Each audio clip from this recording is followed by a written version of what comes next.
Bem-vindo a todos e todas. É um prazer tê-los aqui nessa live com o professor Flávio Milhomens sobre responsabilidade penal da pessoa jurídica, aspectos legais, jurisprudenciais e criminológicos.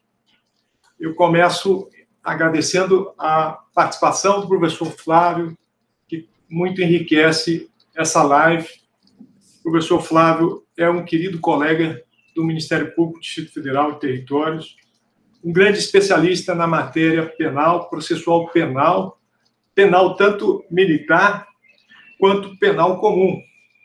E é um colega com um grande cabedal de docência, com uma capacidade muito grande de organização das ideias e com uma visão do direito penal exatamente nos aspectos que aqui nós estamos procurando analisar, aspectos legais, jurisprudenciais e criminológicos. O professor Flávio, além da questão do penal, do processual penal, também é estudioso da criminologia. Eu queria, então, agradecer a participação de todos que se encontram aí, com um abraço especial ao professor Rui Psitelli, professor Ulisses Riedel. E já começaria aqui nosso bate-papo, indagando, e vamos ver se eu consigo aqui, uma enquete de vocês. Eu acho que eu não vou conseguir, que eu não estou com autorização. Mas eu queria que colocassem aí no chat, então. Vamos fazer de uma forma mais simples. Eu queria que vocês digitassem aí no chat o seguinte posicionamento: ser favorável ou ser contrário à responsabilização penal da pessoa jurídica. Por favor, coloquem aí. Podem digitar um sim no caso de favorável e um não no caso de não ser favorável. Por favor.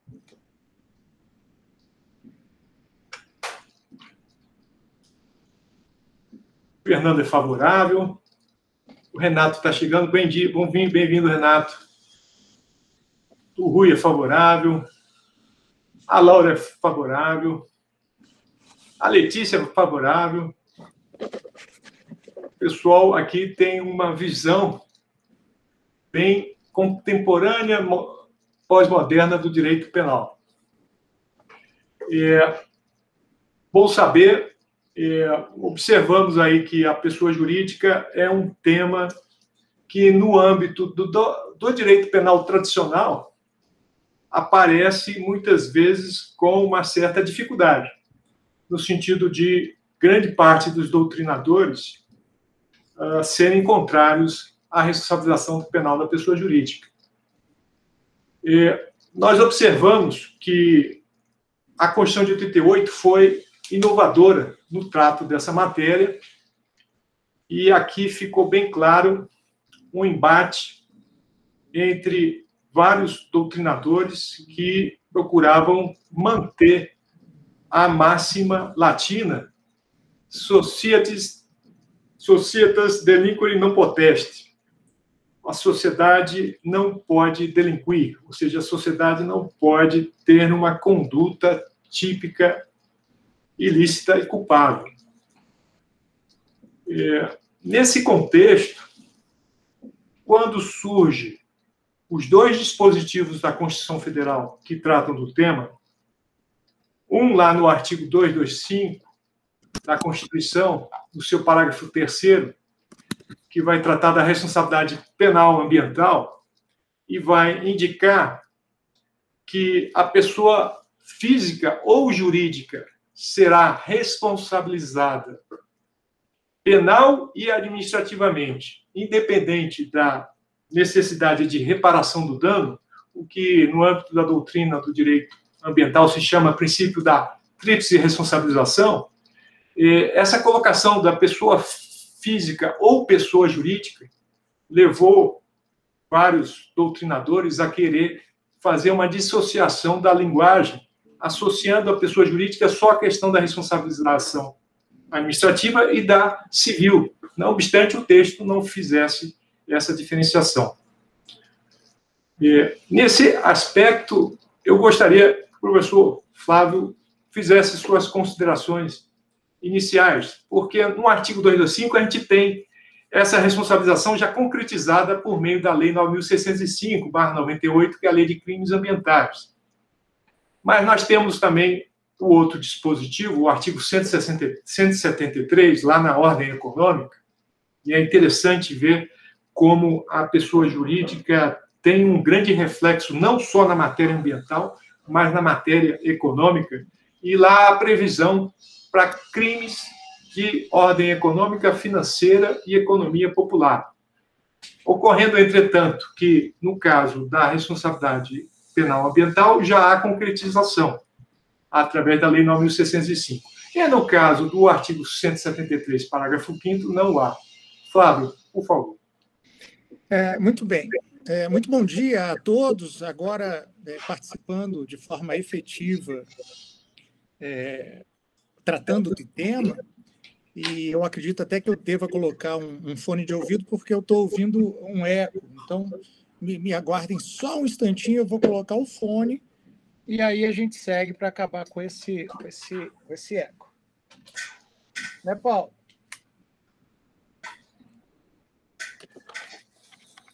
Perfeito, vai tranquilo aí. Eu aqui não estou ouvindo eco. Não sei, os outros colegas que estiverem ouvindo eco, por favor, coloquem aí no chat.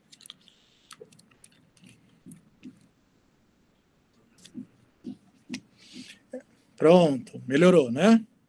Perfeito, agora está ótimo. Então tá. Eu estava com retorno, estava incomodando um pouco. Acredito que estivesse também incomodando os colegas. Mas o fato é que o desenvolvimento da resposta penal se dá ao longo dos séculos, desde a resposta clássica, com a chamada escola clássica do direito penal, até essa sociedade que o Paulo identifica como sociedade pós-moderna, mas que nós podemos identificar também sob a denominação ou outras denominações, a sociedade de risco ou a sociedade de insegurança. E é justamente sobre esses termos que eu acho que a maior atenção em relação ao tema deva ser dada.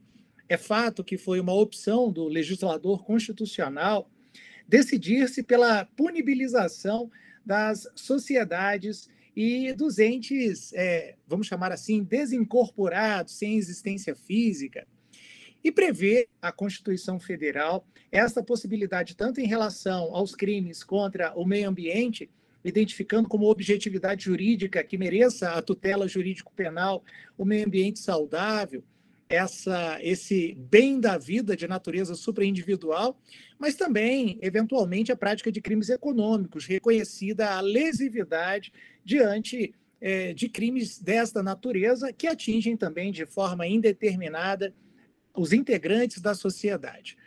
O fato, no entanto, é que somente um desses temas obteve até agora a regulamentação legal para a sua utilização, e que, para que efetivamente fosse aplicada, dependeu de bastante estudo, bastante discussão e também do debruçamento dos tribunais superiores sobre a discussão da extensão e dos requisitos para essa responsabilização penal, a responsabilização da pessoa jurídica.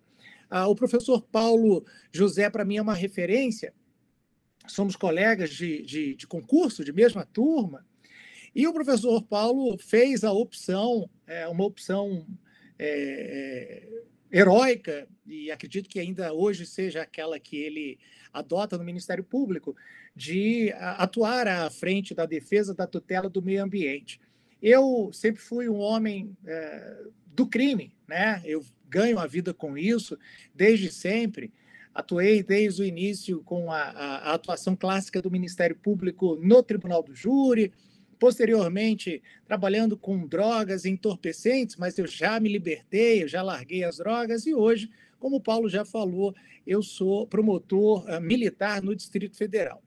E isso serve para mostrar que, da mesma forma que nós temos uma abordagem contemporânea de enfrentamento dos problemas sociais causados pela prática criminosa, essa abordagem contemporânea coexiste também com a abordagem clássica.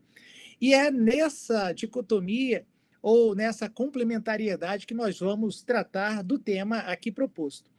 A partir do momento em que se desenvolve uma necessidade de enfrentamento do crime considerado como um ato que causa desorganização social, o que nem sempre foi visto como um ato danoso, fazendo-se referência a Durkheim, no final do século XIX, que considerava o crime não necessariamente uma conduta danosa à sociedade, mas que poderia, muitas das vezes, importar no enfrentamento de valores sociais que mereceriam uma alteração visando ao progresso da sociedade.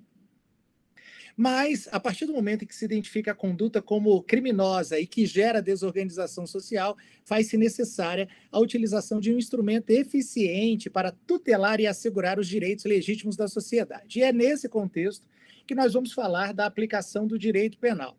O direito penal, todos nós sabemos, é um ramo do direito público que tem por finalidade não só e exclusivamente a manifestação, materialização do poder punitivo do Estado que é decorrente de sua soberania, mas ele encontra limitações de natureza material e que muitas das vezes encontram, digamos, um enquadramento constitucional, seja no que diz respeito ao requisito que deva ser verificado para a possibilidade da aplicação do direito penal, que é a questão da legalidade estrita, onde o Estado só pode punir quando devidamente autorizado e que essa autorização esteja prevista antes mesmo da prática da conduta antissocial, da conduta ilícita, e depois, eventualmente, também por parte e por meio dos chamados mandados de criminalização, onde o próprio legislador constituinte escolhe, no seu poder originário, quais são aqueles bens da vida que mereçam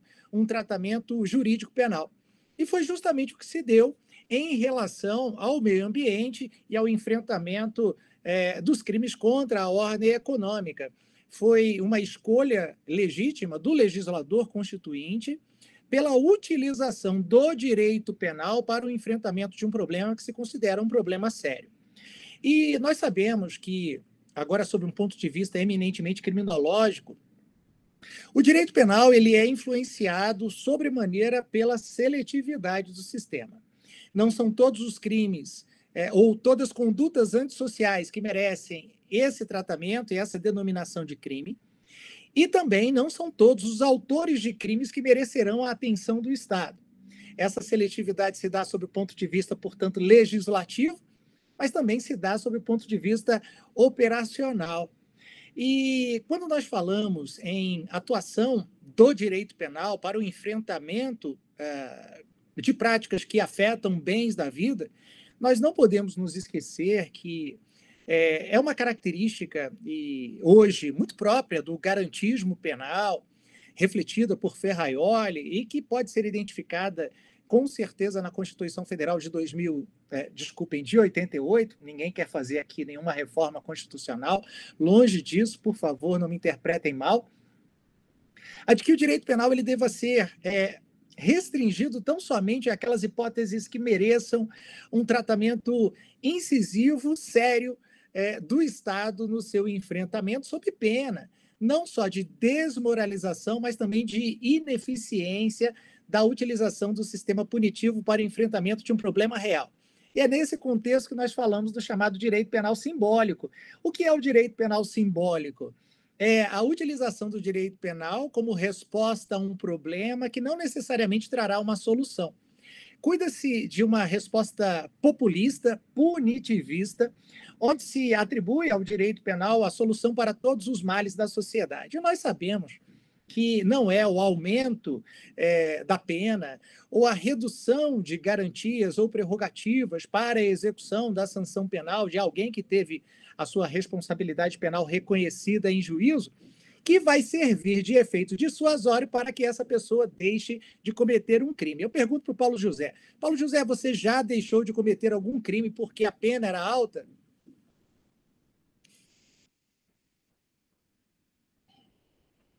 Não, a gente procura evitar qualquer tipo de crime, não obstante, nós sabemos que todos podemos, eventualmente, cometê-los, mas, sem dúvida, há outras formas de controle social, né? O direito penal é uma delas, mas a família, a religião, né, o meio social ajudam muito também a evitar esse tipo de conduta. Devolvo a palavra. Muito obrigado, Paulo. Excelente. O Paulo faz uma abordagem da provocação sob um viés eminentemente criminológico a partir da análise do controle social. O direito penal, é bem verdade, é uma forma efetiva de controle social formalizado, mas justamente por conta da atuação do Estado, do seu sistema punitivo, e o capitão Nascimento não nos deixa esquecer que o sistema o professor Paulo depois ele completa, a utilização do direito penal ela deve ser reservada tão somente àquelas hipóteses em que efetivamente nós temos danos, lesões que afetem a vida harmoniosa em sociedade e que impeçam o progresso da sociedade como um todo.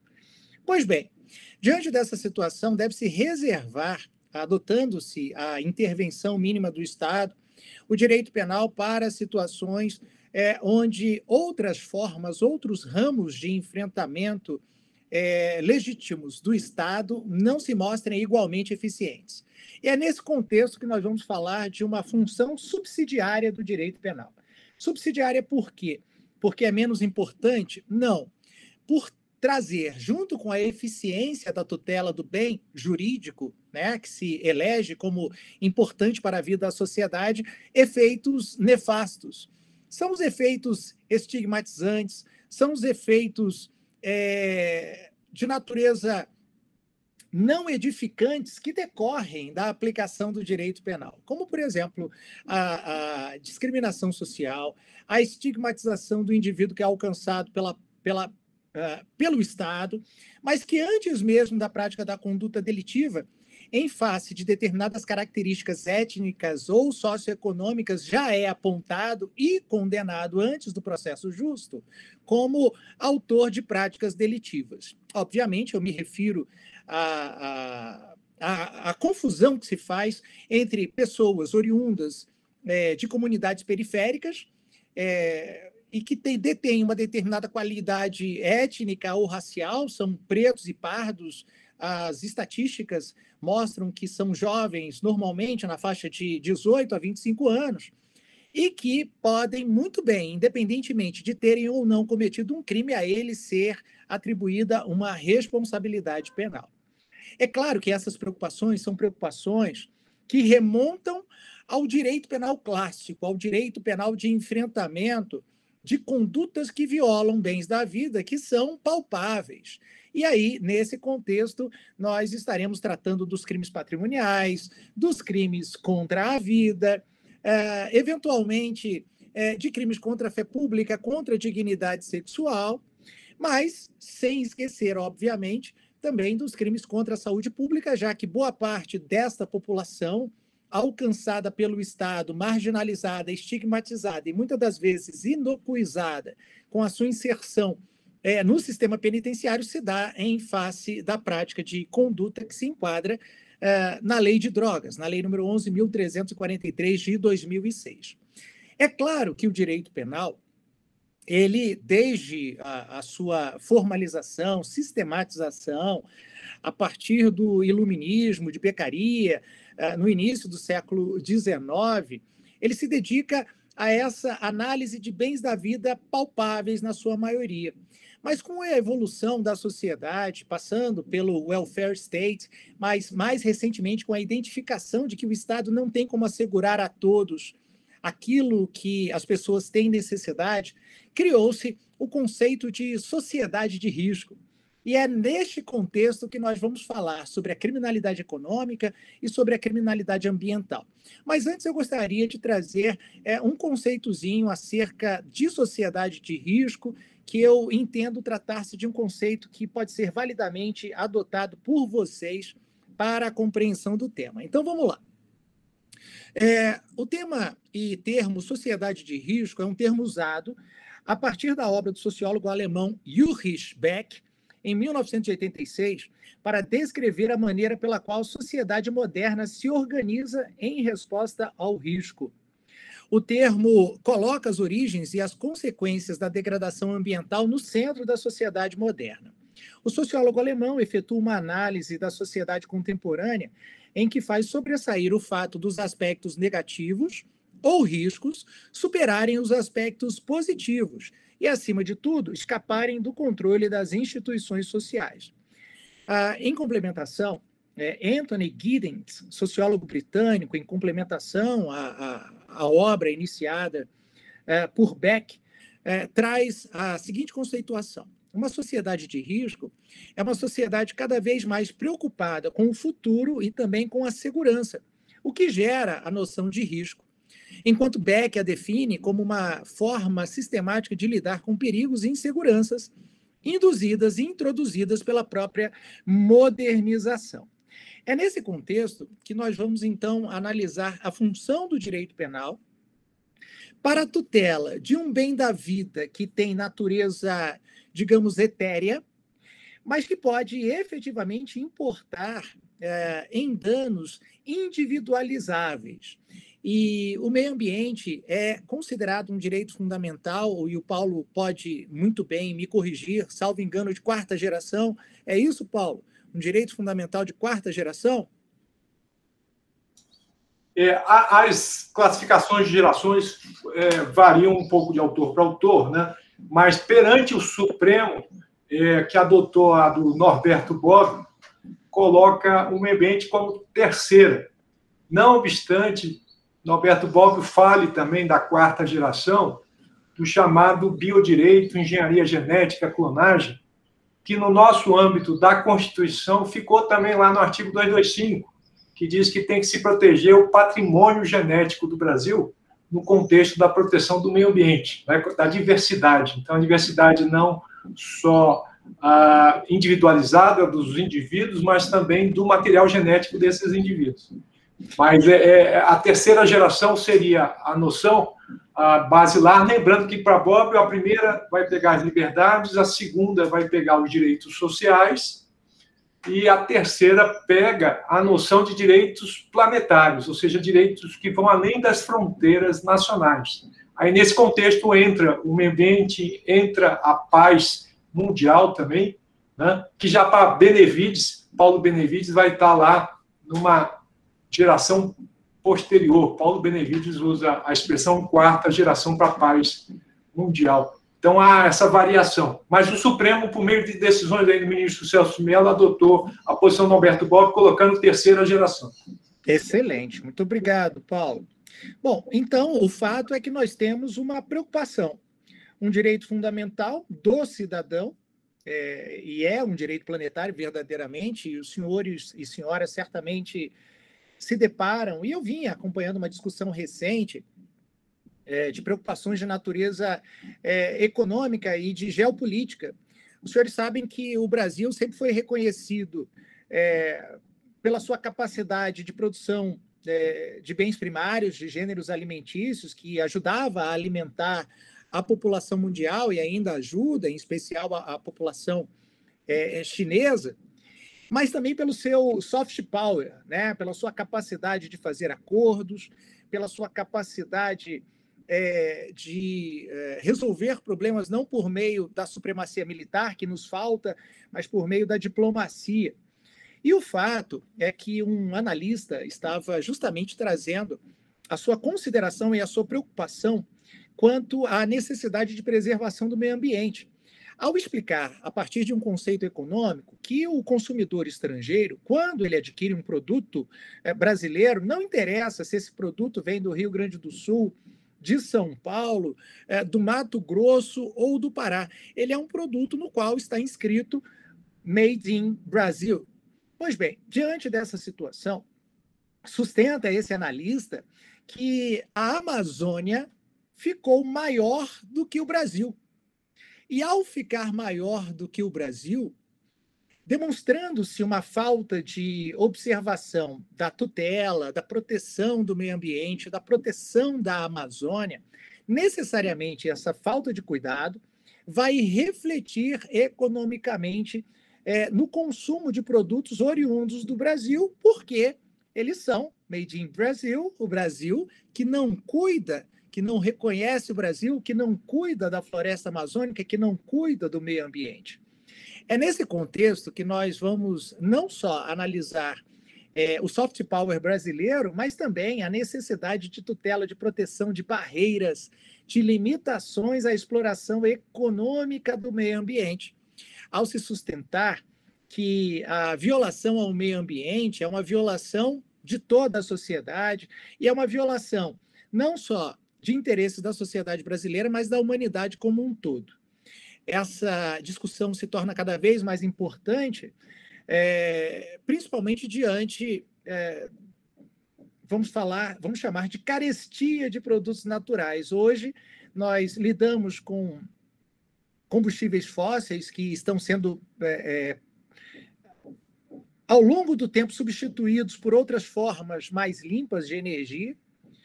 Estamos lidando com a importância da proteção da água como fonte de energia, e isso vai ser refletido recentemente, e é recentemente mesmo, a partir do próximo mês, nós já estaremos com racionamento, muito provavelmente, e quedas de energia não controladas pelo Estado, mas também, no futuro próximo, numa distopia à la Mad Max, nós teremos o preço da água muito mais valioso, né, esse bem da vida, do que o dos combustíveis fósseis, onde guerras serão realizadas justamente para se ter a posse e a propriedade dos mananciais de água.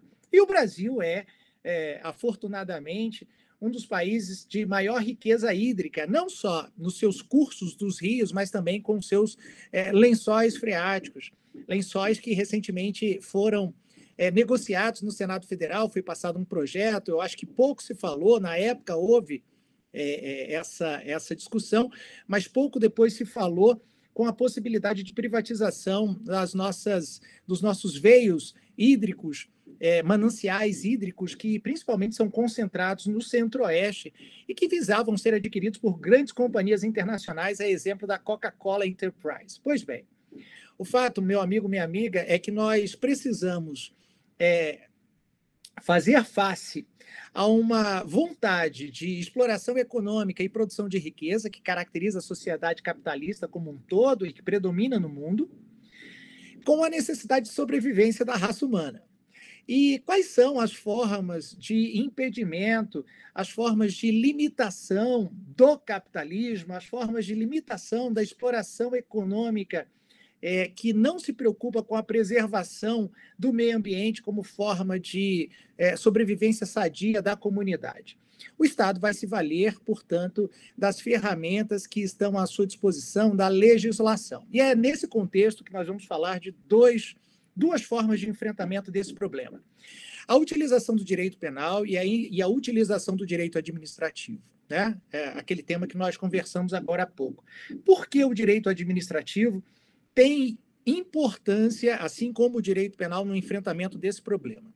Há autores que sustentam, a exemplo de Hassemer, que o direito penal ele deva ser reservado tão somente àquelas hipóteses onde os bens da vida são considerados essenciais à vida em comunidade e, em princípio, aqueles outros onde se mostraria inviável a utilização de direito penal por várias razões, seriam enfrentados pelo direito administrativo sancionador, né?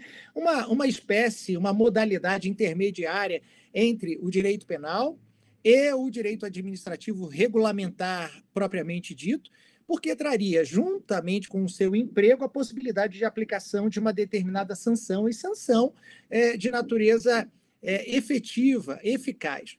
Nós temos, a exemplo, no ordenamento jurídico brasileiro, do direito sancionador, a improbidade administrativa, com a qual eu trabalho cotidianamente no meu exercício funcional, exercício ministerial.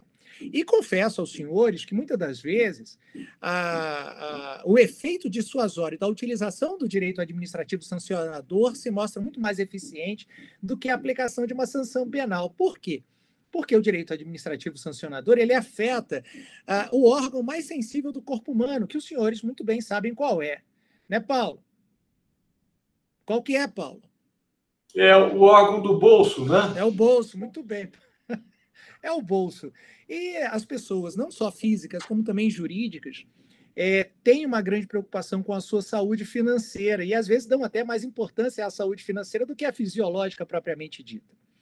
Mas o fato é que isso não afasta a possibilidade de nós utilizarmos o direito penal, até porque, em sã consciência, Eu não acredito que alguém vá poder dizer que a proteção ao meio ambiente, num futuro mais próximo ou mais distante, não seja um bem da vida que mereça a tutela mais eficiente que se busque com a utilização do ordenamento jurídico de natureza nacional ou transnacional. Até porque hoje nós vamos falar não só numa tutela jurídica que reflete uma soberania de Estado, mas também numa tutela jurídica internacional, onde o compromisso assumido pelos Estados soberanos, muitas das vezes, serve como uma forma de constrangimento legítimo para que aqueles que ainda não adotaram regulamentações de proteção o façam. E isso se dá por meio das convenções internacionais, e esse constrangimento pode, muitas das vezes, trazer, inclusive, sanções de natureza pecuniária para os estados signatários desses estatutos, dessas convenções internacionais. E aí nós entramos de novo na discussão do soft power, da influência da diplomacia na organização geopolítica das nações. Em sociedades cada vez mais globalizadas, muito embora hoje nós enfrentemos algumas reações a exemplo de um nacionalismo que cresce em alguns países da Europa, como o Reino Unido, como a Hungria de Orbán, com um nacionalismo exacerbado também no Brasil, tentem enfrentar essa natureza de uma aldeia global. É um termo que parece um lugar comum, mas que é verdadeiro no que diz respeito à regulamentação de direitos e obrigações das nações. O fato é que o direito penal é reconhecido internacionalmente, e isso não é de hoje, como uma forma eficaz de enfrentamento às ameaças ao meio ambiente. E veja bem o termo que eu utilizo, ameaça. Não é necessário que haja dano efetivo para se sustentar legitimamente a aplicação do direito penal. Isso é próprio da chamada sociedade de risco ou sociedade de insegurança. Cria-se a possibilidade de legislação penal para a tutela de bens da vida que ainda não foram violados, haja vista a impossibilidade da sua reconstituição em caso de dano efetivo. Daí porque a necessidade de tutela e de criação de condutas que representam condutas que trazem íncitas uma potencialidade lesiva. E potencialidade lesiva nada mais do que risco, perigo. É claro que surge também na doutrina penal uma discussão acerca da legitimidade da punição do risco e dos crimes de perigo, ao se identificar, principalmente em relação aos crimes de perigo abstrato, que são aqueles decorrentes da adoção da atividade, independentemente da potencialidade lesiva na situação em concreto, mas que são uma opção do legislador. É fato, há risco. É fato, há críticas à tipificação do perigo abstrato, porque isso traz uma tutela, obviamente etérea, de condutas que decorrem não verdadeiramente de conceitos que são mensuráveis, mas sim de uma vontade do legislador. É aquilo que se chama de o resultado normativo suficiente para a aplicação da sanção penal. Deixa-se de lado uma abordagem clássica que traz como requisito essencial o resultado naturalístico, que é o dano efetivo ao bem da vida tutelado, para se adotar como política criminal a satisfação com a potencialidade lesiva para a aplicação da sanção penal. E a respeito disso, eu trago aqui uma lição do jurista espanhol Silva Sanches, provavelmente os senhores o conhecem como o autor das Velocidades do Direito Penal, no que diz respeito ao enfrentamento dos problemas com a utilização do direito penal, no seguinte sentido. Silva Sanches escreve que a combinação da introdução de novos objetos de proteção com a antecipação das fronteiras da proteção penal propiciou uma transição rápida do modelo delito de lesão de bens individuais para o modelo delito de perigo de bens supra-individuais. E é nesse contexto que nós vamos incluir, obviamente, os crimes contra o meio ambiente. E aí, já fazendo uma abordagem da tipificação dos crimes de perigo abstrato, e para não me alongar mais e permitir que o professor Paulo José possa também participar dessa discussão, eu trago uma referência e eu peço até desculpas, desculpem, de um jurista alemão, Kindhauser, onde ele fala justamente da legitimidade da tipificação dos crimes de perigo abstrato. Eu vou pedir licença aos senhores para fazer a leitura. Para Kindhauser, o dano que uma pessoa pode sofrer consiste não só na efetiva violação ou ofensa ou lesão concreta de um determinado bem, mas também na privação da possibilidade de dispor de forma segura desse mesmo bem. Em direito civil, se chamaria de a perda ou a reparação da chance perdida, né? A reparação do dano pela chance perdida.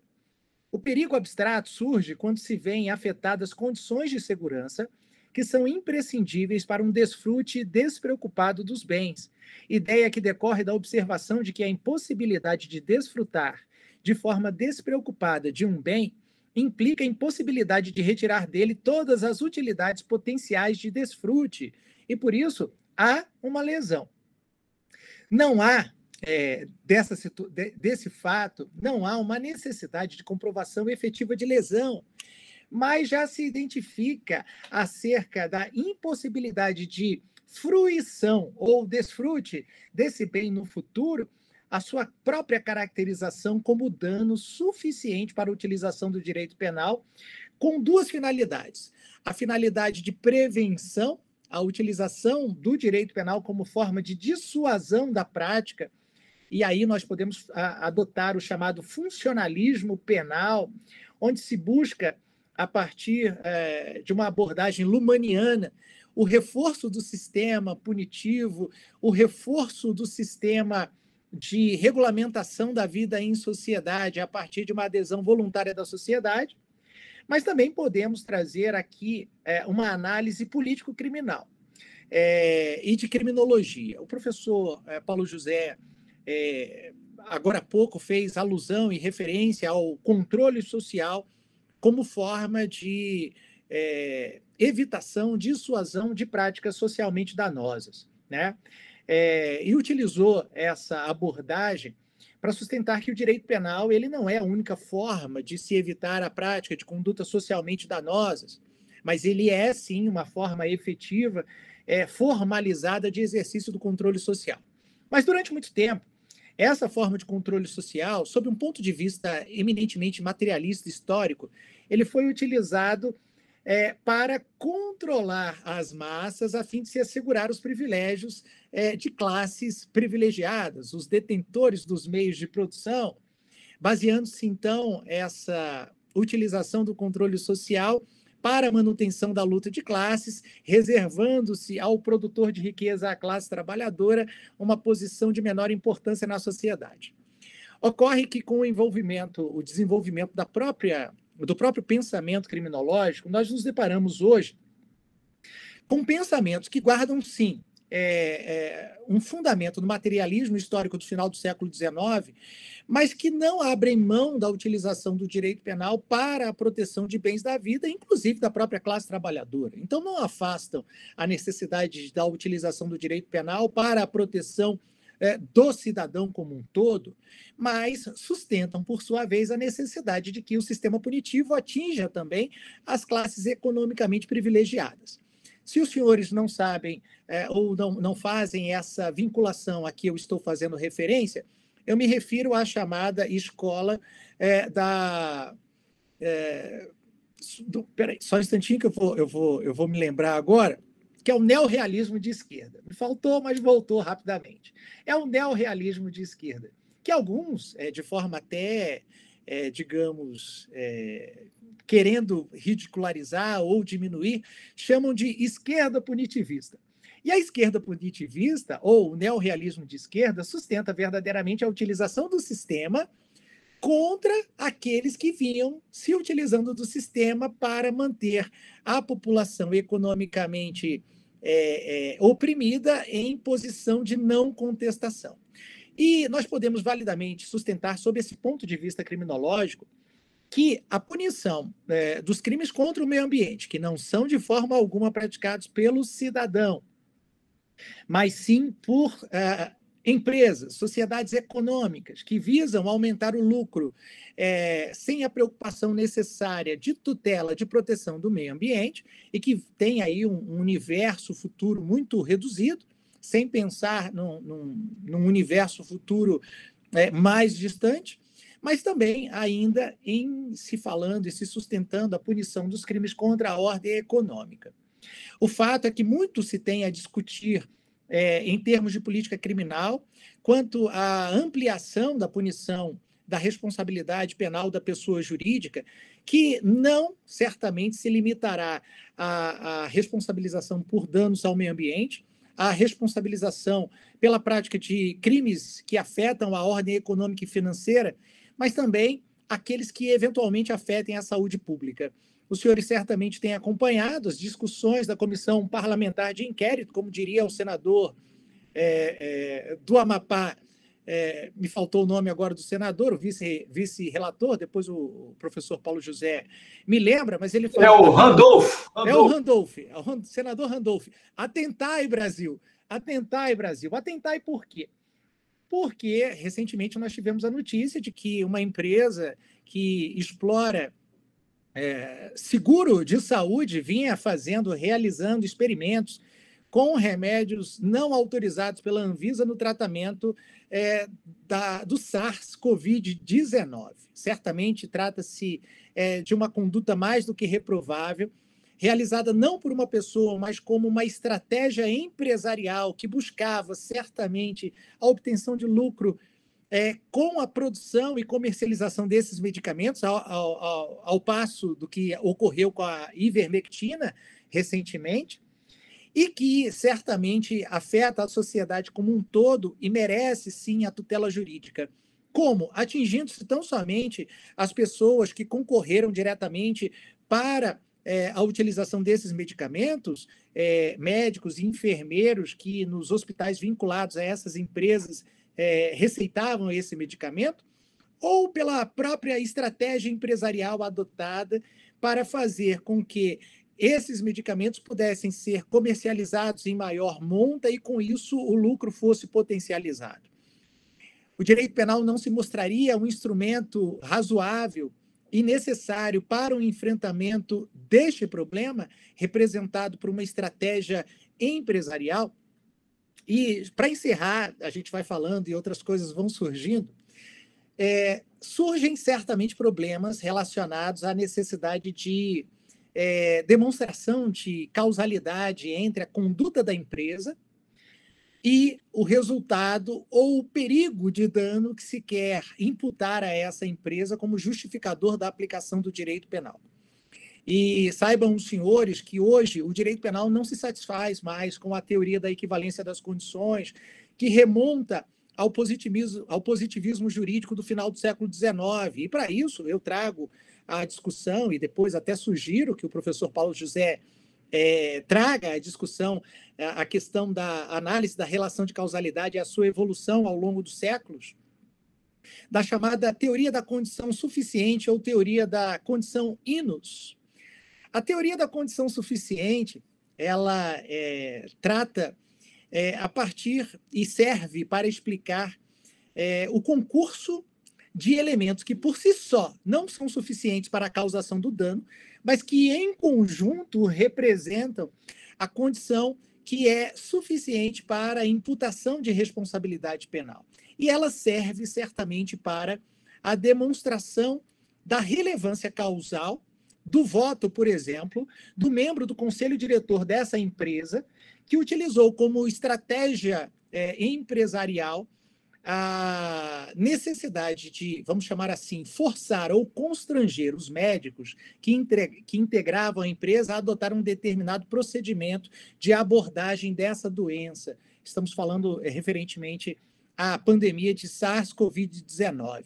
Nesse contexto, sob esse ponto de vista, a conduta daquele que deu o voto, sim, eu voto sim, pela adoção desse procedimento, pela aplicação de um remédio que não tem autorização da Anvisa, eficácia comprovada no enfrentamento da pandemia de SARS-CoV-19, possa ser ele responsabilizado, mas também certamente também a sociedade empresarial da qual foi parte e com a qual concorreu para a adoção dessa estratégia. O fato, obviamente, merece muita discussão, o fato, obviamente, permite que nós possamos fazer não só uma abordagem teórica, mas também analisar a nossa realidade, especificamente essa realidade distópica brasileira, sob o ponto de vista da doutrina penal. Eu peço desculpas por ter estendido essa conversa tratando de direito penal, de criminologia, de política criminal, e me coloco à disposição para continuar a conversar com os senhores, mas agora dando a palavra ao professor Paulo José. Muito obrigado, Paulo.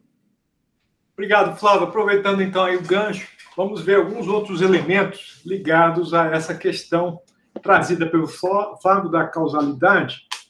Nós sabemos que no nosso Código Penal nós temos a adoção da teoria sine qua non, né? Ou seja, tudo aquilo que contribui para o crime pode ser considerado causa do crime. A gente tem uma pequena e ligeira diminuição dessa noção da equivalência das causas quando a gente fala da causa superveniente, né? Então, aquela hipótese, né, da pessoa que baleou a outra ficou machucada, foi encaminhada ao hospital. Chegando no hospital, o hospital pegou fogo, né? Normalmente, o hospital não pega fogo, né? Então, aquela pessoa que deu o tiro irá responder por homicídio consumado.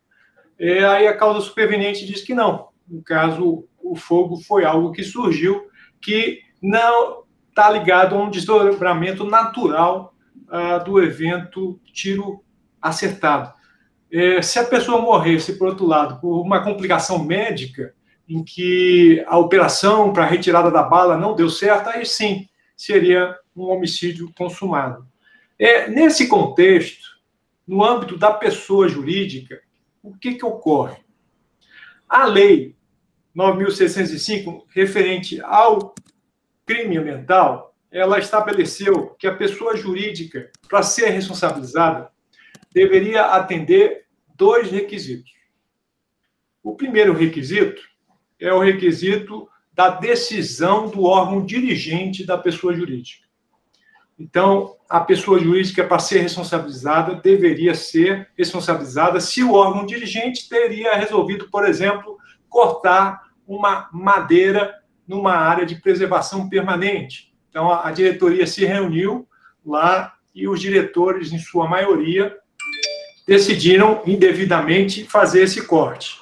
Aí, nesse caso, nós teríamos a possibilidade de atendimento do primeiro requisito. O segundo requisito será que a pessoa jurídica obtenha uma vantagem, um benefício com essa conduta. E aqui associa a noção de que a pessoa jurídica visa o lucro. E, ao visar lucro, ela vai ter condutas dirigidas a esse fim, inclusive condutas ilícitas, né? Então, essas duas amarrações procuram fazer uma mitigação da responsabilização penal da pessoa jurídica. E, nesse sentido, podem servir como um elemento de análise de uma diminuição das causalidades ilícitas das pessoas jurídicas no âmbito penal. Tá? Aí aproxima um pouco dessa noção dessa causalidade adequada, ou essa causa inus, né? Que é uma teoria mais recente aí do direito penal, que procura associar eventos mais próximos, né? Porque se a gente adotar a teoria da conditio sine qua non tradicional, né, nós vamos ter, às vezes, circunstâncias em que não só o criminoso que deu o tiro lá no outro que foi para o hospital, mas a mãe dele, o pai dele, e aí a gente vai até Adão e Eva, porque todos eles devem ser responsabilizados. Porque se um não tivesse dado origem ao outro, não teria dado origem a esse criminoso que nasceu e deu o tiro, né? Então, essa adequação tem que ser feita. É importante lembrar também que essa visão de usar o direito penal para a pessoa jurídica leva à necessidade de adequação das teorias, porque as teorias de direito penal, e no caso brasileiro, nós pegamos a bagagem do civil law, né, do sistema europeu, e, particularmente no direito penal, pegamos do sistema alemão, que até hoje existe a responsabilização penal da pessoa jurídica, como o professor Flávio colocou, a visão do Hassemer do direito de intervenção, mas não do direito penal para a responsabilização da pessoa jurídica, né? O meio termo do administrativo e do penal através do administrativo sancionador. Ocorre, entretanto, que outros países europeus, como a França, já tinham, na década de 1990, adotado um código penal prevendo a responsabilização penal da pessoa jurídica através da figura da responsabilização ricochete. Ou seja, a pessoa jurídica vai ser responsabilizada se tiver uma conduta imputada a uma pessoa física. No nosso caso aqui, o sócio, né? O sócio dirigente. Ele teria que ter participado do procedimento do intercrimes da pessoa jurídica através daquela decisão do órgão colegiado, que é um dos elementos colocados no nosso artigo 3º. Isso levou o STJ, que tinha como pessoas ministro Chernicchiaro, ministro Assis Toledo, né? Numa etapa inicial da Constituição de 88, né, contrários a qualquer forma de responsabilização penal da pessoa jurídica, levou-se a adotar uma teoria baseada na teoria francesa, de que para haver a denúncia da pessoa jurídica, deveria haver pelo menos a denúncia de uma pessoa física. Nunca poderia haver uma responsabilização penal da pessoa jurídica sem que houvesse pelo menos uma pessoa física no corpo da peça exordial de acusação. Essa visão, entretanto, caiu. Num julgamento que vale a pena ser comentado, né, que envolveu a Petrobras, e a Petrobras é um bom exemplo, ou um mau exemplo, né, de empresa petrolífera que causa danos ambientais. Não só a Petrobras, mas várias outras são responsáveis por danos ambientais no mundo, né?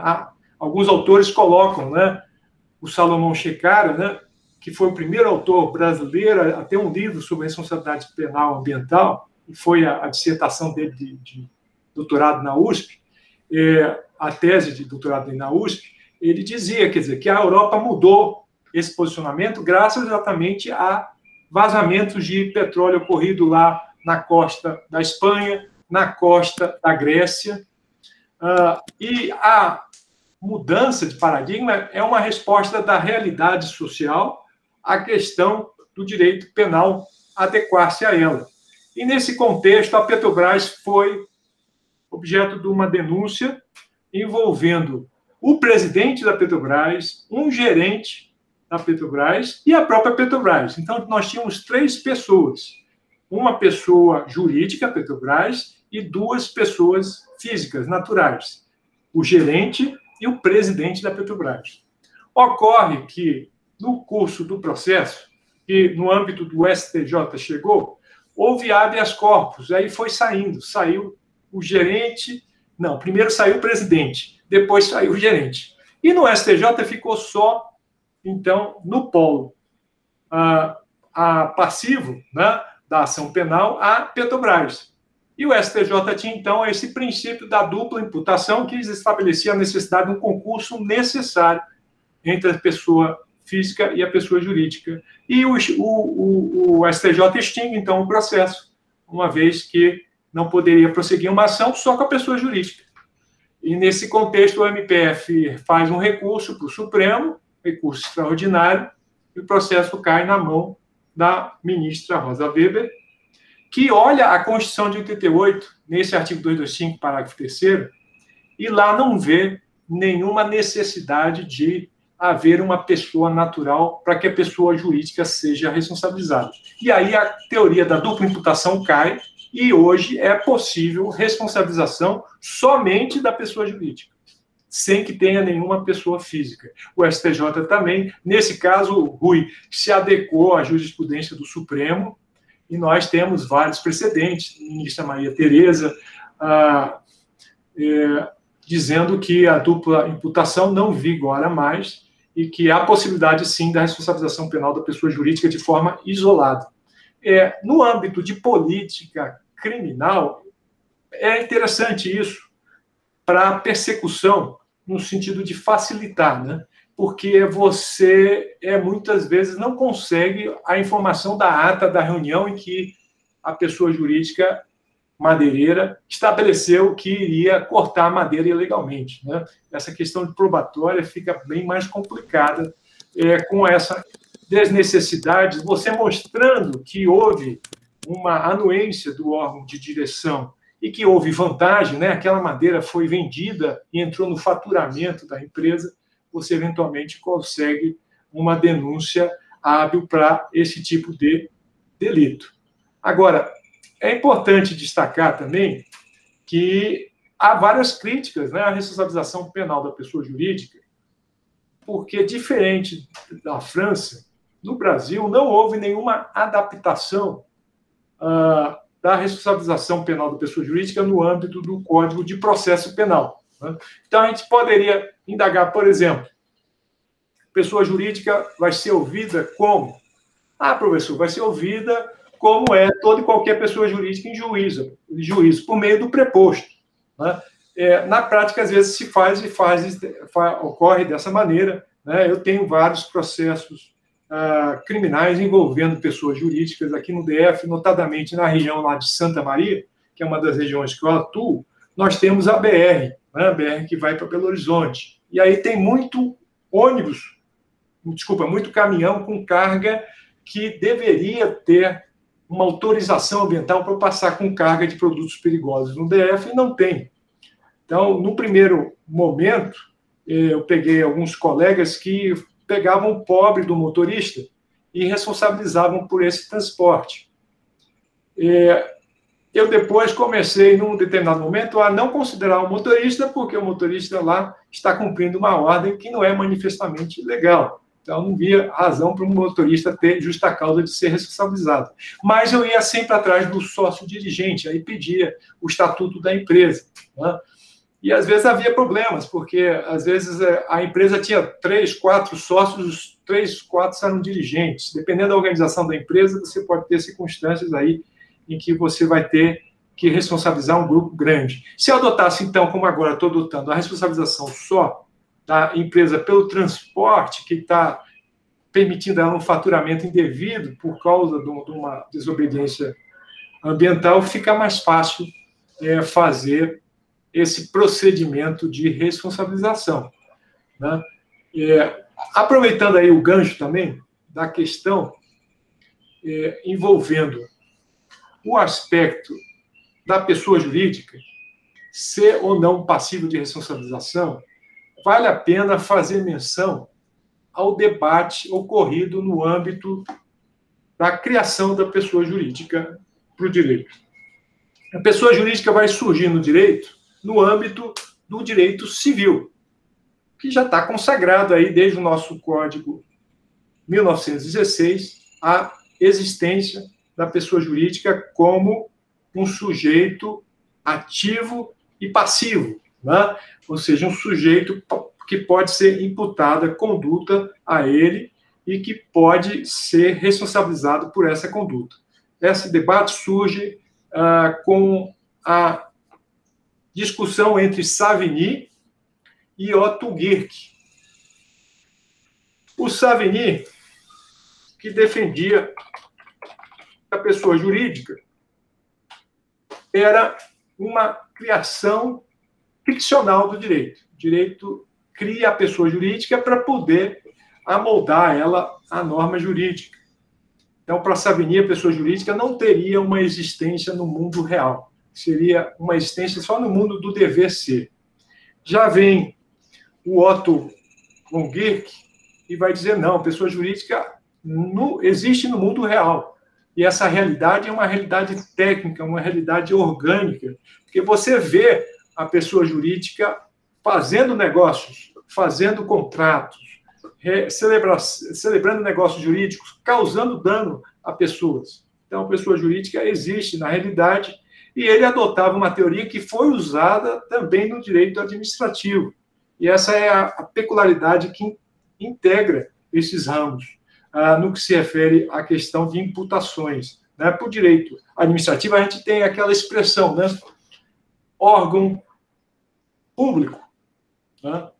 Órgão público.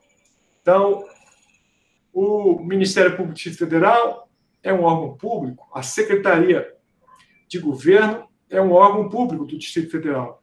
E nessa noção de órgão público, nós temos uma visão que ele é parte do Distrito Federal, né? No caso a Secretaria, mas é um exemplo, é uma parte da pessoa jurídica Distrito Federal, ente autônomo da federação. E nesse aspecto, ele é como uma mão que está atuando em nome do DF.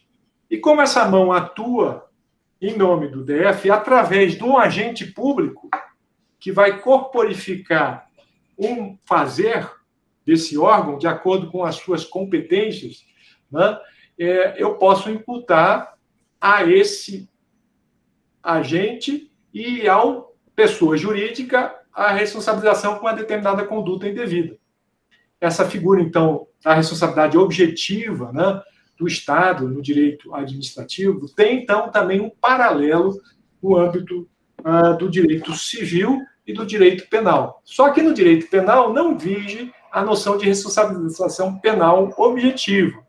E essa é a grande, a grande problemática trazida pelos autores tradicionais, porque responsabilização penal objetiva não pode existir no ordenamento, deve sempre se procurar dolo e culpa nas condutas. Né? Então, essa necessidade de visualizar uma forma diferente de crime é que torna esse debate tão complicado. Né? Eu queria também aqui, já para passar a palavra para indagações, fiquem à vontade de fazer indagações, eu já vi que já tem algumas aqui que eu vou ler.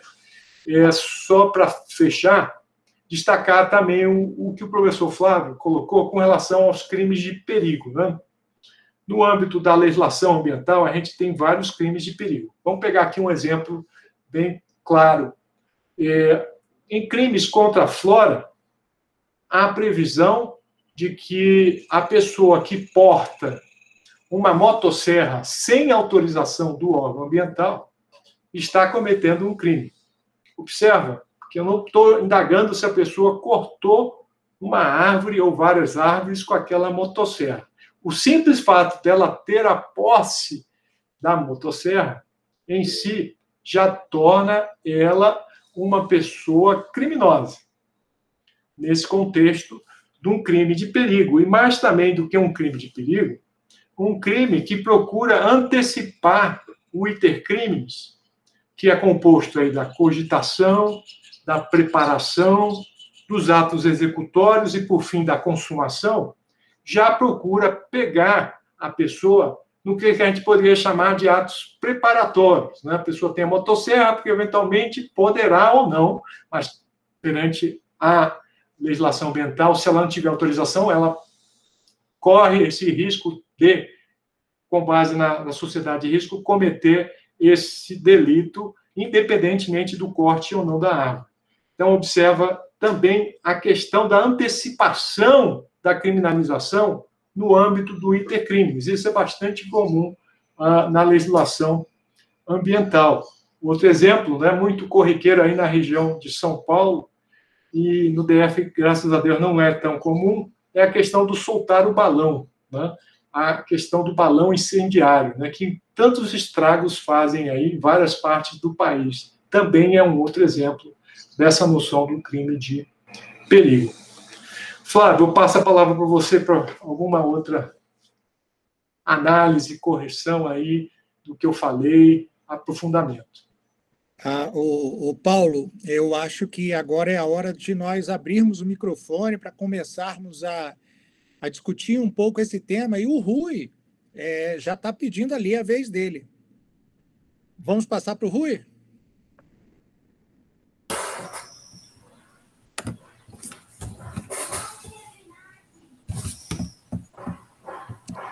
Você está sem som, Paulo.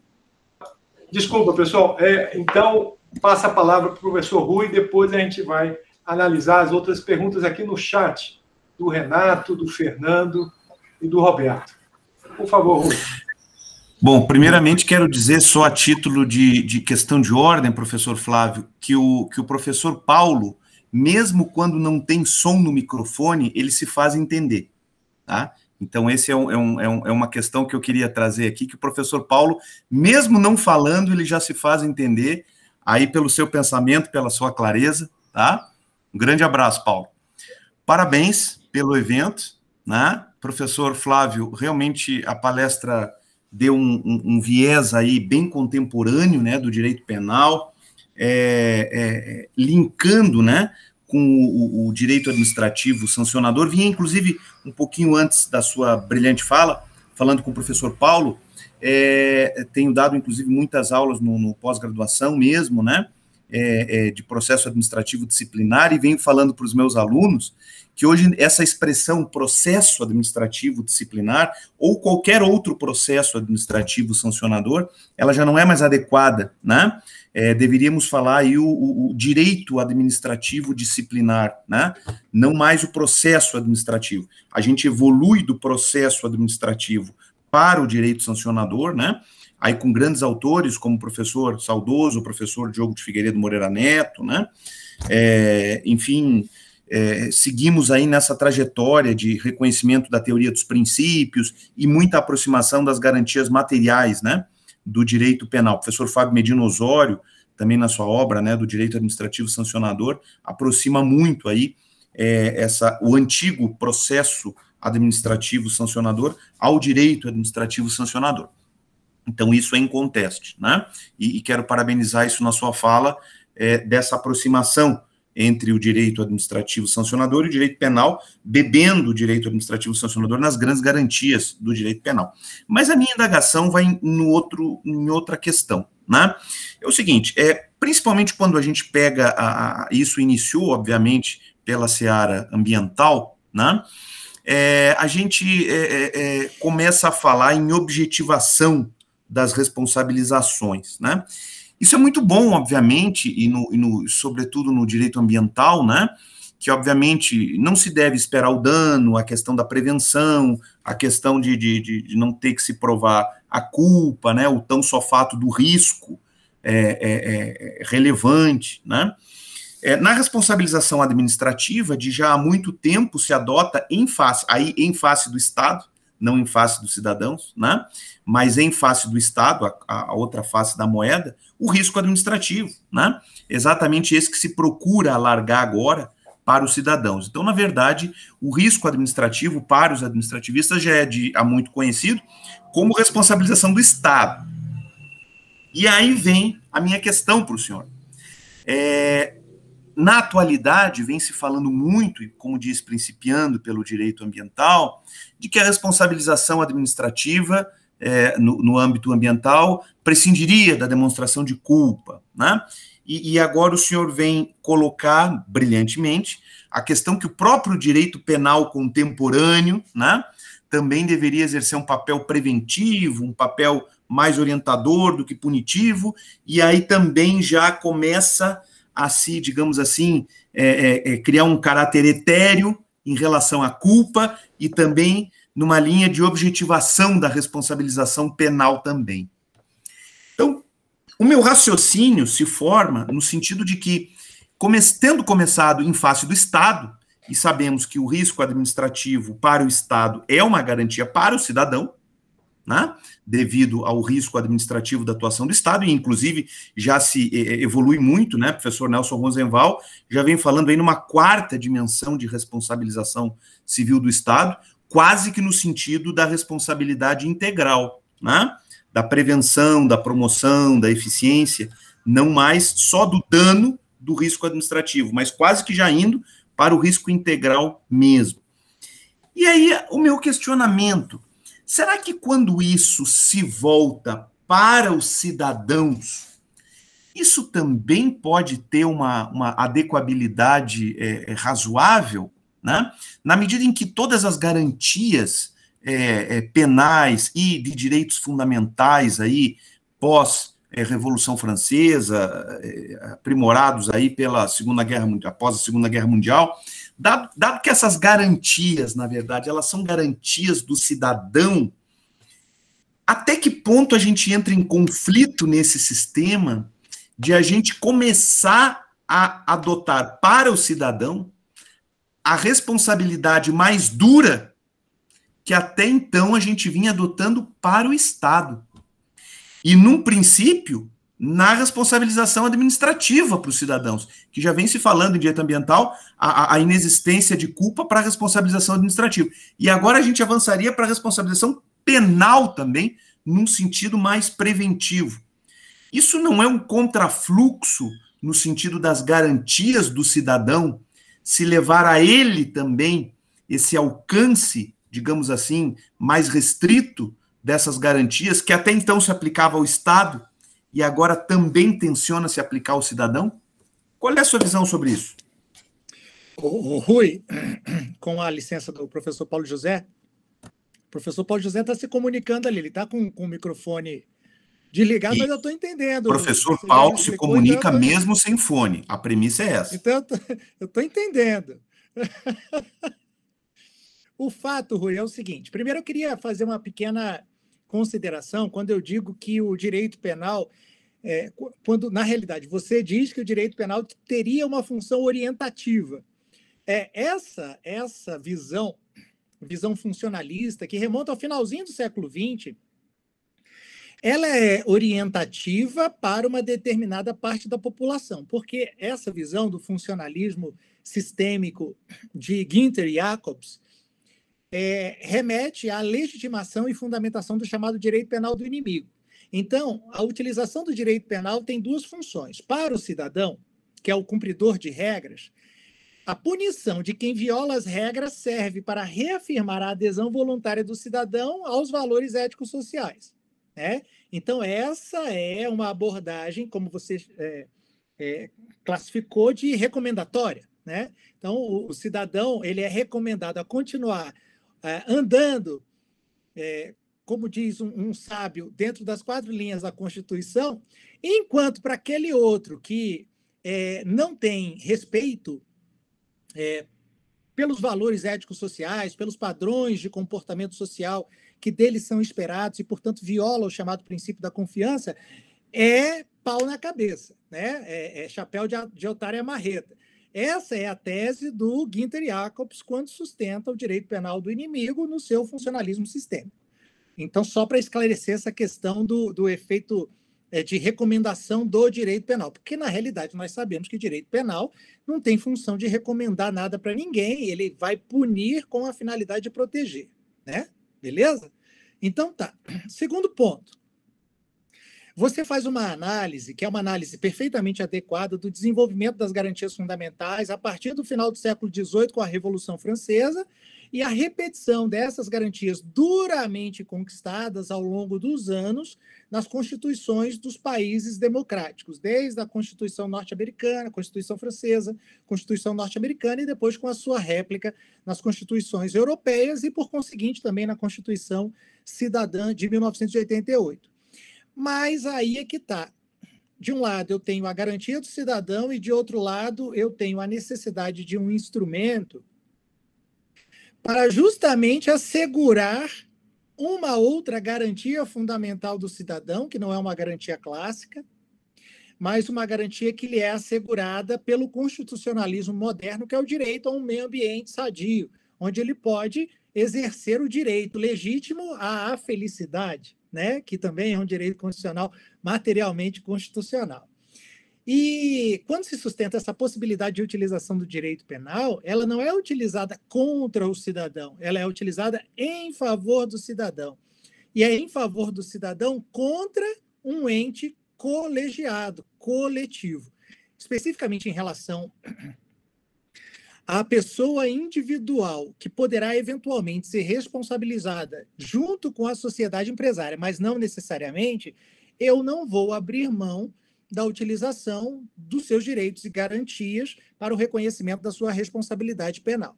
Nesse caso, especificamente, da pessoa física, eu tenho a necessidade de comprovação da tipicidade, da ilicitude, da culpabilidade e da punibilidade. Muito embora, ainda assim, eu prescinda de um resultado naturalístico efetivamente contestado, porque ele vai ser punido não em razão de ter causado um dano, mas quanto à possibilidade da causação desse dano. Mas as suas garantias fundamentais estarão asseguradas no processo.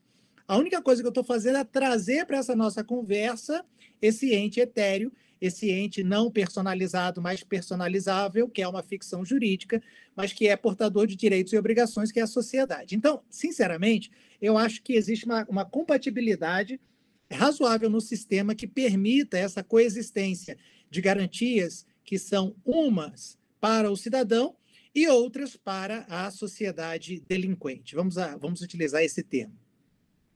Tá bom, Rui? Espero ter sido claro. Perfeito, professor. Muito obrigado. Excelente aí. Todos os pontos abordados, inclusive com conexão com o direito administrativo, o que sempre me deixa muito satisfeito. Parabéns. Obrigado, Rui. Aproveitando também a oportunidade, Flávio, Rui, colegas, fazer também uma complementação aí num outro aspecto, né? O professor Flávio já explicou bem a questão do devido processo legal no âmbito penal e a necessidade do devido processo legal no âmbito administrativo, né? Não sei se vai dar para enxergar direito, mas uma questão aqui interessante, que a Lei 9.605, ela simultaneamente uma lei criminal e uma lei de processo administrativo federal, ambiental, né? É interessante isso. Ela junta os dois elementos. Então, a partir do artigo 70, a gente tem a parte administrativa, responsabilização administrativa ambiental. Antes do artigo 70, é a parte criminal, com uma parte geral, até lá o artigo 28, e a parte de tipos entre o 29 e o 69. Tá? Agora, observa que a infração administrativa, para alguns autores, em face de uma previsão expressa aqui do artigo 72, quando fala da multa, como uma espécie de sanção administrativa, coloca-se assim: multa simples será aplicada sempre que o agente, por negligência ou dolo, é colocada essa expressão. Nesse sentido, tem doutrinadores ambientalistas que dizem que a responsabilidade ambiental, a responsabilidade administrativa ambiental é subjetiva, tá? Então, não há um consenso de responsabilidade administrativa ser objetiva. Há essa digressão doutrinária. E o STJ tinha uma posição numa turma e tinha na outra. Mas prevaleceu, que eu saiba, até pelo menos antes da pandemia, a posição da responsabilidade administrativa subjetiva, tá? Que era do ministro Mauro Campbell, tá? Que usava como um dos recursos hermenêuticos esse dispositivo. Tá bom? Para aqui a apresentação. Flávio, tem uma indagação que eu dirijo a você, então, do Roberto Ravazzi. Ele estava perguntando lá do Silva Sanches se é o Jesus Maria, né? Se é o Jesus Maria Silva Sanches. E aí eu aproveito também para que você explicasse para o pessoal quais são as 3 velocidades que ele fala, né? E também indicasse aí talvez a possibilidade de utilização da 3ª velocidade para questão ambiental, né? Numa analogia aí o terrorismo, que você já colocou um pouco com essa questão do direito penal do inimigo. Por favor. Bom, obrigado, Paulo. Vamos falar um pouquinho, então, sobre o Jesus Maria Silva Sanches e as velocidades do direito penal. O professor Jesus Maria Silva Sanches, diante da evolução da necessidade de utilização do direito penal para o enfrentamento de problemas causados pelo crime, faz uma classificação das velocidades da sua utilização, levando em consideração as formas de enfrentamento. O direito penal de primeira velocidade é o direito penal clássico, aquele direito penal que é judicializado, cuja resposta vai trazer como consequência a aplicação de uma sanção penal e que, por sua vez, traz como requisito de legitimidade o respeito a garantias do processado apenado. É, basicamente, a forma litigiosa de solução de conflitos. Por outro lado, o professor evolui para falar do chamado direito penal de segunda velocidade. No direito penal de segunda velocidade, nós vamos trazer uma nova forma de enfrentamento do problema social criado pelo crime, de natureza mais informal e que, por ser menos formal, vai abrir mão de determinadas garantias do suspeito. E meu amigo, minha amiga, hoje, a tendência do direito penal, pelo menos no que diz respeito ao enfrentamento da criminalidade diária. No Brasil, a implantação dessa forma de solução negociada de problemas sociais criadas pelo crime, ela é razoavelmente nova, mas mesmo assim é do século passado. Ela remete a 1995, quando se regulamentou a previsão constitucional de criação de um juizado especial voltado para o enfrentamento dos chamados crimes de menor potencial ofensivo. E se introduziu no nosso sistema jurídico a possibilidade de se trazer uma solução por meio não do processo, uma forma clássica de solução de problemas, mas sim por meio da negociação, do direito negociado, do direito premial. E aí eu me refiro à chamada transação penal. O procedimento sumaríssimo no juizado especial, ele é composto inicialmente pela possibilidade de conciliação entre as pessoas diretamente envolvidas, a vítima e o suposto autor da conduta delitiva, e caso assim não seja possível solucionar o problema, nós teremos então a atuação do Ministério Público com o oferecimento de uma proposta de transação, que é nada mais, nada menos do que a negociação do Estado com o suspeito da prática do crime para se pôr um fim a esse problema. O fato é que essa forma de avaliação e enfrentamento do problema social causado pelo crime foi ganhando cada vez mais corpo no nosso ordenamento jurídico. A lei número 9.034, que inicialmente tratava da criminalidade organizada, a lei número 11.343, que é a lei de drogas, também previa, embora não com a regulamentação necessária, a possibilidade da negociação penal, mas, principalmente, a partir da edição da lei número 12.850 de 2013, nós passamos, então, a ter uma regulamentação, um procedimento para a utilização do direito premial. Acontece que a colaboração premiada era voltada para a criminalidade organizada. Então, atingia poucas pessoas. Ela ganhou fama por conta da atuação das forças-tarefas do Ministério Público com a Lava Jato, que foram do ápice às profundezas do inferno em pouco tempo. Mas essa forma de solução de conflitos ganhou, digamos assim, uma aplicação democratizada com o pacote anticrime, com a lei número 13.964, porque se previu, então, o acordo de não persecução penal para todos os crimes com determinadas características. Basicamente, que o crime não seja cometido com violência ou grave ameaça e que a pena mínima ou o limite máximo da pena mínima não exceda 4 anos. Então, muitos crimes, inclusive crimes contra a administração pública, admitem essa forma de solução, que é a possibilidade de negociação do suspeito da prática delitiva com o Ministério Público, que abre mão de denunciar o cidadão e, portanto, resolver o problema com um processo em troca de uma confissão circunstanciada e do cumprimento de determinadas condições. O fato é que busca-se, dessa maneira, a satisfação dos interesses da vítima, em primeiro lugar, que, ao longo dos anos, foi abandonada. Isso, brevemente, para mostrar para vocês que o direito penal de segunda velocidade de Silva Sanches confunde-se verdadeiramente com o direito penal negocial, com o direito premial, que já não mais é uma exclusividade norte-americana, com o plea bargaining, mas que afeta os ordenamentos jurídicos de países de tradição germânica, continental, europeia continental, a exemplo de França, Espanha, a própria Alemanha, e nós, por conseguinte, também como sendo herdeiros dessa legislação. E o direito penal de terceira velocidade seria um misto, né? Um mistureba do pior desses dois mundos. Eu vou aplicar sanção penal, ou seja, eu vou me valer do processo e vou reduzir as garantias. É uma manifestação do direito penal do inimigo, a qual eu fiz referência com Günther Jacobs, e que se aplica, por exemplo, a situações limítrofes em face da sua alta censurabilidade, a exemplo do enfrentamento do terrorismo no mundo. Tá bom, Paulo? Espero que esteja contente.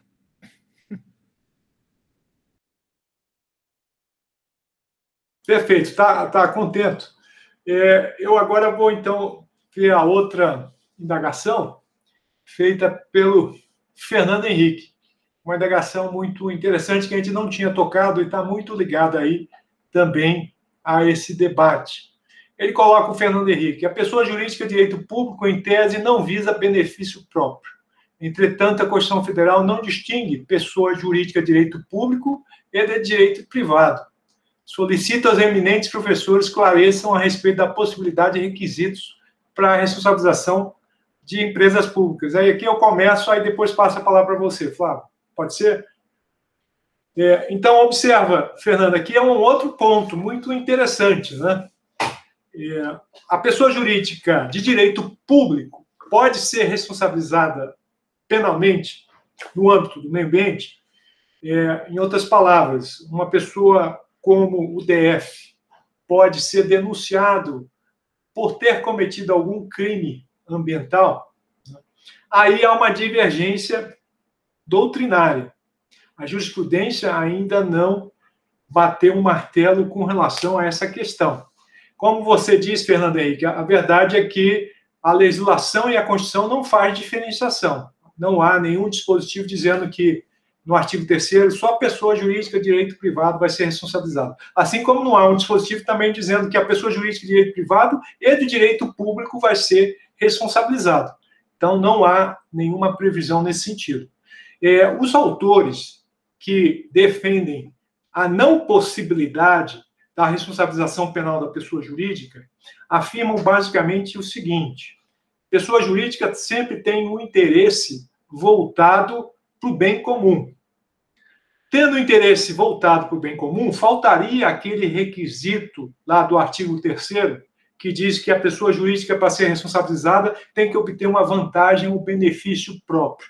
Não haveria no sentido de dizer que o Distrito Federal teria uma vontade de agir e, com isso, não agindo, seja se fosse possível um crime omissivo ambiental, ou seja, agindo, causando um dano ambiental, a possibilidade de um dano ambiental, ele ser responsabilizado, porque faltaria esse requisito da necessidade de uma vantagem, baseando na visão tradicional, Rui, do direito administrativo, que o agente público, o órgão público, a pessoa jurídica de direito público interno, só atua em benefício da coletividade. Agora, tem o outro lado da questão. Aqui, o pessoal diz que eu falo sem falar, né? Porque eu uso a mão. A mão é muito importante. O outro lado da questão é o aspecto referente à doutrina também administrativista mais moderna do Renato Alessi. O Renato Alessi diz que tem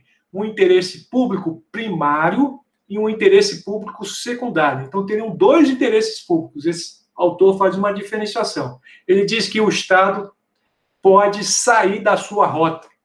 E, às vezes, um Estado, no âmbito, por exemplo, econômico e o tributário, nesse sentido, ele pode querer arrecadar dinheiro só para ser mais rico e não para atender a população. Então, aí ele teria um interesse público secundário de obter recursos. E esqueceria o interesse público primário, que é aquele em benefício do administrado, em benefício do cidadão. Caso, para autores que adotam essa possibilidade, a pessoa jurídica poderia, sim, se desviar da sua finalidade. E, ao se desviar de sua finalidade, poderia ser responsabilizada penal ambientalmente. Professor Flávio. Eu vejo essa questão da responsabilização da pessoa jurídica de direito público sob um ponto de vista eminentemente lógico, né? Porque nós sabemos que as sanções que são efetivamente aplicadas,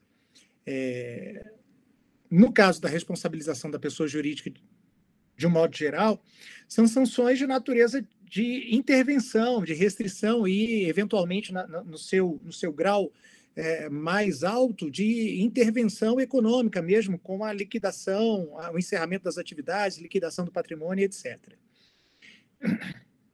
Eu vejo um certo grau de incompatibilidade diante de uma sociedade ou de uma empresa que tem um capital, obviamente, exclusivamente público, ser atingido pelo direito penal, pelo direito punitivo, nesse sentido. O que não significa, por outro lado, que nós não tenhamos instrumentos válidos para o enfrentamento dessa questão, por exemplo, por meio de uma ação civil pública que visa a adequação da conduta, pela adoção do termo de ajustamento de conduta do Estado ao desenvolvimento daquela atividade que realize. Já no tocante, por exemplo, a uma sociedade de economia mista, onde a participação societária é do Estado, eu já não encontro esse mesmo óbice, porque nós temos um patrimônio privado que será alcançado para fins de ressarcimento da sociedade. O que não se justifica é punir a sociedade para que a sociedade promova o ressarcimento a ela mesma. É isso. Perfeito. Vamos aqui para a próxima do Renato. Professor Flávio, posso pegar só uma pequena carona aí, não querendo, em hipótese alguma, desnaturar aí a ordem dos trabalhos do nosso comandante Rui, deve, professor Rui. Paulo? Lá. Enriqueça. A parte final da sua fala agora, né? Que o senhor disse assim, não entendo cabível essa responsabilização, mormente porque no Estado não se faria a constrição do direito da liberdade, né? Mas isso se resolveria basicamente aí em questão pecuniária, a própria sanção penal, né, em relação à pessoa jurídica. Aí o senhor disse, não concordo em relação a isso, porque, afinal de contas, isso viria para a própria sociedade pagar um dano que o Estado cometeu. A minha questão é a seguinte, mas o próprio sistema de responsabilização civil do Estado já é assim. A despeito de entendimentos que o professor Paulo também trouxe no começo da nossa palestra, do STJ, que entende que os cidadãos podem processar diretamente os agentes públicos causadores do dano, o STF bateu o martelo no seguinte sentido: os cidadãos não podem processar diretamente o agente público causador do dano. Eles têm que necessariamente acionar o Estado. Essa seria a interpretação lá do 37, parágrafos 5º e parágrafo 6º. Nesse sentido, qualquer responsabilidade civil do Estado já voltaria para a própria sociedade, ainda que houvesse a previsão de uma ação regressiva, sabemos, né? E que, aliás, infelizmente, é muito pouco utilizada. Então, na verdade, o que aconteceria, no meu ponto de vista, com a responsabilização penal ambiental do Estado, pessoa jurídica de direito público, suas estatais nem entra na jogada. A pessoa jurídica de direito público é o mesmo que já ocorre na responsabilidade civil administrativa do Estado normal. Na verdade, todas as condenações por agentes públicos ineptos, o mais odiosos que sejam, automaticamente essa responsabilidade civil já cai no colo do Estado. Porque o sucesso de uma posterior ação regressiva que o Estado venha a fazer em qualquer ação de responsabilidade civil que ele é condenado, obviamente tem um futuro incerto e muito desconhecido de execuibilidade. Então, por isso que, particularmente, eu divirjo, né, porque não vejo motivos de exclusão da pessoa jurídica de direito público da condenação penal, porque na responsabilidade civil pura administrativa, já é isso que ocorre. Qualquer condenação já cai no colo automaticamente dos cidadãos. Perfeito. Ô, Rui, só uma tréplica aqui, por gentileza, ô Paulo. Combinado. Uma breve tréplica. Ô, Rui, eu divirjo só num ponto. É porque, no caso da responsabilidade objetiva do Estado, eu tenho um direito individualizado. Enquanto na responsabilidade da sociedade pela prática de conduta criminosa, eu não tenho esse prejuízo individualizado. Ele é, na realidade, a ofensa a um direito de todos, a um direito suprameta individual. Razão pela qual, nesse contexto, não se justificaria. Mas se eu tenho, em termos bem objetivos, um motociclista que cai num buraco, numa via que está em reparos, mas os responsáveis pela reparação não fazem a sinalização adequada, como aconteceu recentemente aqui no DF, eu tenho um dano individualizado. Eu tenho uma moto que eu tenho que consertar, eu tenho uma perna que tem que calcificar, eu tenho gastos com hospital, eu tenho gastos com remédio. Então, sob esse ponto de vista, eu acho que distinção e a gente não pode equiparar uma coisa com a outra. Mas eu respeito imensamente o seu ponto de vista. Perfeito. Vamos continuar, então, prosseguindo aqui. O Renato faz uma colocação muito interessante a respeito da possibilidade de utilizar os outros instrumentos para a proteção do meio ambiente, instrumento administrativo e instrumento civil, e não colocar o instrumento penal na utilização. Então, eu respondo ao Renato, no primeiro momento, que a Constituição prevê a possibilidade de usar os três, né?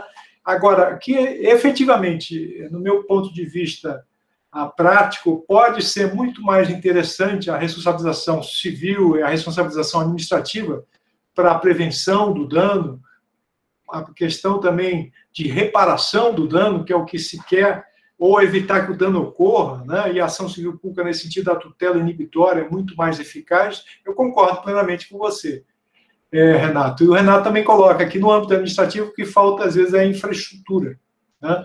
Gostaria de comentar esse tema, Flávio.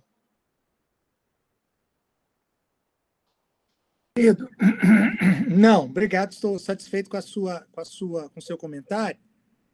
Tá bom. Eu queria comentar a manifestação do Evandir, que é muito boa.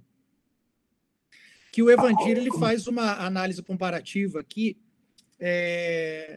do enfrentamento, tomando a ideia da Petrobras, né, o que foi feito com a Petrobras, e o enfrentamento da criminalidade corporativa em outros países. E aí, o Evandir, eu digo para você que esse não é um problema verdadeiramente de direito penal, é um problema de política criminal, de um modo geral. Nenhum país no mundo sacrifica a sua própria economia com a finalidade de punir autores de conduta delitiva, né?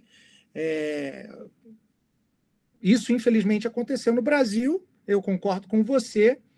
Eventualmente se alcançaram aqueles responsáveis pela prática de condutas delitivas, eventualmente houve o ressarcimento de danos cometidos por essas pessoas, mas que, quando comparados com os danos socioeconômicos produzidos, com o desmantelo, por exemplo, de uma área de engenharia pesada, que era uma importante parte da economia brasileira, vê-se que o tiro saiu pela culatra. E aí, nesse sentido, eu vou dizer para você que é muito mais uma questão de política criminal, de enfrentamento da criminalidade societária e empresária, do que propriamente da utilização do ordenamento jurídico. Outros países fazem melhor do que nós fazemos sob esse ponto de vista. Tá bom? Quer comentar alguma coisa, Paulo? Sim, vamos lá. Evandir, sua indagação muito boa, como o professor Flávio explicou, tem esse aspecto aí de como agir, né? Para você não matar a galinha dos ovos de ouro, que a sua preocupação é essa aí de sufocar a pessoa jurídica. Preocupação também aí expressa pelo Roberto, tá? Aproveito, então, para colocar as duas questões, né? Observa que há a necessidade de visualizar que no âmbito ambiental, especificamente no âmbito ambiental, o seu não foi mais voltado para o outro aspecto econômico, e o não no aspecto ambiental seria mais um sim. No âmbito ambiental, a responsabilização penal da pessoa jurídica pode ter uma noção de prevenção geral, mais robusta do que a responsabilidade administrativa, né? No sentido do estigma, né? Do estigma penal, a noção do simbólico usado pelo professor Flávio, né? Para o Maluf, né? O Maluf, num momento anterior, depois ele também foi responsabilizado penalmente, mas num determinado momento o Maluf dizia assim: eu sou pessoa honesta, honestíssimo, porque nunca fui objeto de responsabilização por uma ação do Ministério Público Penal, nunca fui. Depois ele foi, tá? Mas ele disse: mas o senhor foi penalizado por uma ação popular, o senhor foi penalizado por ações civis públicas. Nunca fui condenado criminalmente em nenhum momento. É lógico que essa questão de criminal, administrativo e civil há uma gradação. E nesse aspecto é interessante que não foi incorporado isso no nosso direito, mas no direito norte-americano, no direito do common law, uma das penas da pessoa jurídica é a publicação da sentença. Então, eu publico a sentença num determinado órgão de imprensa, de tal maneira que a grande dor que a empresa irá sentir é uma dor na sua honra objetiva, na forma com que os outros veem ela. Nós já sabemos que honra objetiva é um elemento passível de ser ligado à pessoa jurídica, tanto criminalmente também, né? Então, é interessante essa sua colocação. Flávio, quer comentar um aspecto, outro? Pode escolher uma outra questão que tiver aí. Tem uma pergunta também sobre fontes, né, de análise da responsabilidade penal ambiental, né, a bibliografia, né, que está sendo perguntado aí pelo Roberto. Para este assunto, existe algum livro para o assunto de responsabilidade penal? Ele pergunta do próprio Otto Gierke, né?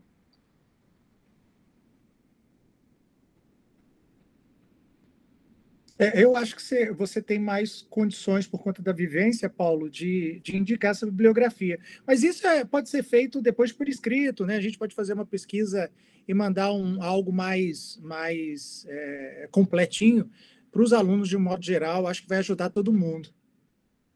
Perfeito, vamos fazer isso. Agora, adianta aí para o Roberto, né? Então, eu falei aí do Salomão Shekhar, né? Tem a responsabilidade penal da pessoa jurídica. Estou colocando aqui o nome do autor, né? Salomão Shekhar, com S. E também tem um livro aqui, esse que eu peguei, ó, A Pessoa Jurídica Criminosa, da editora Juruá, do Walter Cláudio Rotenburgo. É um colega do Ministério Público Federal. Walter Cláudio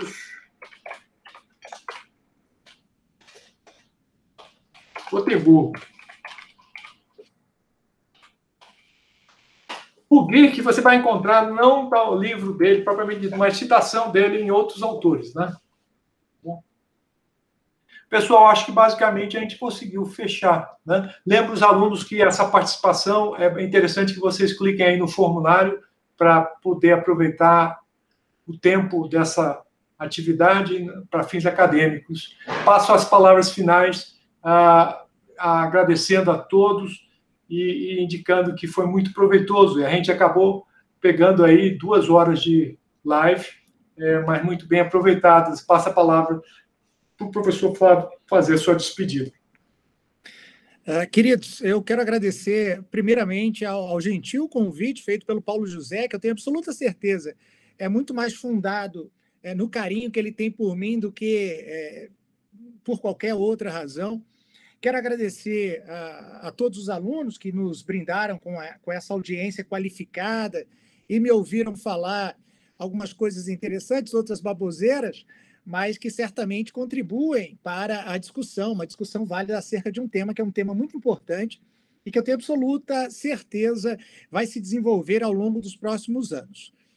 Gostaria de deixar à disposição também os meus canais, onde você encontra o material que é produzido semanalmente de forma gratuita em temas de direito penal, processo penal, criminologia. No Instagram é @prof.flaviomilhomem, @prof.flaviomilhomem. Milhomem é com M de Maria no final, tá?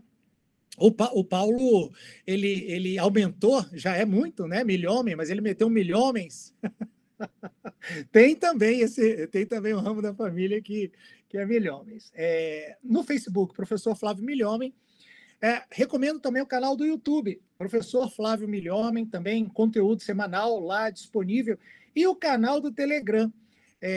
Um canal do Telegram onde semanalmente eu trago a análise de jurisprudência em matéria criminal e também outros temas de evolução legislativa, a exemplo do que aconteceu agora, por exemplo, com a revogação da Lei de Segurança Nacional, que eu ainda vou ter que encontrar tempo para escrever alguma coisa, mas vou trazer para todo mundo, inclusive sobre a forma de aula. Para acessar o canal do Telegram, basta você clicar no link do meu perfil no Instagram, que ele vai te abrir o link para você fazer essa inscrição, tá bom? É isso. Muito obrigado. Eu me coloco à disposição nas redes sociais e também como membro do Ministério Público, junto com o Paulo José, no meu caso especificamente na Promotoria Militar. E você deve estar acompanhando as movimentações para o dia 7 de setembro. Eu estou na mídia, alguns elogiam, outros xingam. Dia 7 de setembro estaremos lá presentes. Muito obrigado. Indico aí, viu, também, coloquei, Flávio, aí no chat o link no YouTube, né? Clicando nesse link, cai no canal Professor Flávio Milhomem. Tá? Aí eu acho que nesse link também aí você consegue os vídeos. O professor Flávio geralmente coloca tanto o Instagram quanto o Facebook. Então, professor Paulo, o professor Flávio declinou aqui publicamente que vai às manifestações. Vou, porque a minha função institucional é o controle externo da atividade policial. Estou brincando. Estou brincando. Grande abraço, professor. Grande abraço, do coração. Aí, o Márcio Werneck, eu acho que está indagando, é necessária a permissão? Não. As aulas do professor Flávio, eu estava até clicando aqui, é ele que está falando aqui na tela do lado, tá? Sobre a importação de remédios sem registro da Anvisa. Não é gratuita, essa parte é gratuita, é só acessar. Tá? Então, subscreve aí, Paulo. Você está aqui, já está. Subscribe já. Vai ter lá agora aí um Paulo Leite lá, viu? Beleza. Então, deem um joinha, né? E subscrevam lá. E o professor Flávio Milhomem tem, então, a Escola de Direito Criminal, que realmente tem vídeos muito interessantes e sempre atualizados, né? E quem gosta de direito penal, quem tem filhos que precisam passar em concurso também, indiquem, viu? Que vale a pena. Mais uma vez, obrigado a todos e todas. Na próxima semana, a gente retoma, pelo que eu compreendi, também mais com uma live, tá? E aí, na outra semana seguinte, a gente vai começar com as aulas tradicionais. Forte abraço para vocês todos, bom almoço, saúde, paz e amor. Abração, Fábio.